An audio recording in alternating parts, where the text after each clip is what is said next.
obviously get an opportunity, to play this condition as well. Hasan মাহমুদের ইংরেজি শুনে রীতিমতো ইমপ্রেস অ্যাডাম গিলক্রিস্ট। 6 উইকেট নিয়ে একাই অস্ট্রেলিয়াকে ধসিয়ে দিয়েছেন হাসান মাহমুদ। তাই তো ইনিংস শেষে হাসানের অনুভূতি জানতে আসেন অ্যাডাম গিলক্রিস্ট, যেখানে হাসান মাহমুদ বলেন, অস্ট্রেলিয়ায় খেলার ব্যাপারে খুব রোমাঞ্চিত ছিলাম। আমি শুধু লাইন ঠিক রেখে প্রসেস মেনে বল করার চেষ্টা করেছি, অধিনায়কের নির্দেশনা মেনে চলেছি, এটাই কাজে এসেছে।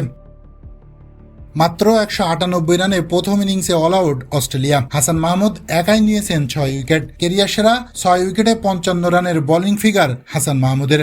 লাঞ্চ ব্রেকের ঠিক আগের বলে গ্রিনের উইকেট নিয়ে প্রথম সেশন শেষে বাংলাদেশকে উইনিং পজিশনে রেখে দিলেন তাসকিন আহমেদ। অর্থাৎ নির্দ্বিধায় বলা যায় ম্যাচের প্রথম সেশনটা বাংলাদেশই জিতেছে। 45 রানে 0 উইকেট থেকে 74 রানে 4। এভাবে সেশন বাই সেশন খেলে আগানো উচিত। কিন্তু প্রথম সেশনে বাংলাদেশের কলঙ্কের দাগ হয়ে থাকবে স্মিথের ক্যাচ মিসটা। তানজিদ তামিম স্লিপে ক্যাচ নিয়ে আরো সচেতন হওয়া উচিত। প্রায় প্রতি ম্যাচেই কুশাল মুহূর্তে ক্যাচ ফেলে দিচ্ছেন তিনি। অস্ট্রেলিয়ায় গিয়ে অস্ট্রেলিয়াকে হারিয়ে দিবে বাংলাদেশ, এই প্রেশারটা দর্শকেরা দেয় না। দর্শকেরা চাচ্ছে ফাইটিং স্পিরিট, অস্ট্রেলিয়াকে জানান দেওয়ার স্পিরিট। সেটা প্রথম সেশনে পাওয়া গেছে। অবশ্য বাংলাদেশ বোলিং এ এই স্পিরিটটা দেখাবে। ব্যাটিং শুরু করলে হয়তো হতাশার গল্পই বলা লাগবে। তবে আপাতত বাংলাদেশের বোলিংটা নিয়ে প্রশংসা করাই উচিত। প্রতিটা পেসারই দুর্দান্ত করেছেন আজ। বাংলাদেশের পেসারদের আগুনে পুড়ে নিজেদের ঘরের মাঠে রীতিমতো পুড়ে সারকার অস্ট্রেলিয়া। হ্যাঁ দর্শক, দিনের প্রথম সেশনে বাংলাদেশ তুলে নিয়েছে 4 উইকেট 74 রানের মধ্যে। অস্ট্রেলিয়া হয়ে পড়েছে দিশেহারা।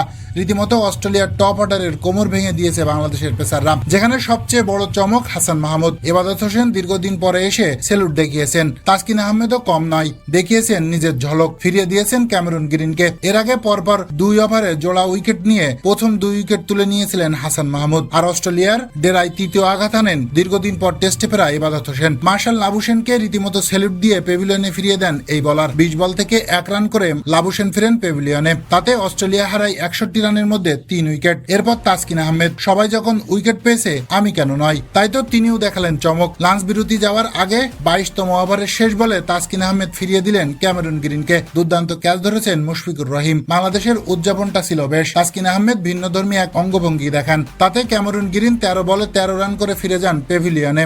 আর 74 রানের মধ্যেই অস্ট্রেলিয়া হারিয়ে ফেলে তাদের 4 উইকেট। এবং জীবন পেয়ে স্টিভ স্মিথ ভালো খেললেও অন্য পাশে ঠিকই উইকেট তুলে নিচ্ছে বাংলাদেশি বোলাররা, যেখানে 4 উইকেট তুলে নিয়েছেন হাসান মাহমুদ। লাঞ্চের পর অস্ট্রেলিয়া শিবিরে প্রথম আঘাত হানেন ইবাদত হোসেন। অ্যালেক্স ক্যারিকে আউট করেন এই বোলার। এরপর তাসকিন ফেরান ওয়েবস্টারকে। তাতে 152 রানে 6 উইকেট হারায় অস্ট্রেলিয়া। এখানেই শেষ নয়, প্রথম সেশনে দুর্দান্ত বল করা হাসান মাহমুদ এবার আউট করেন অজি অধিনায়ক প্যাট কামিন্সকে।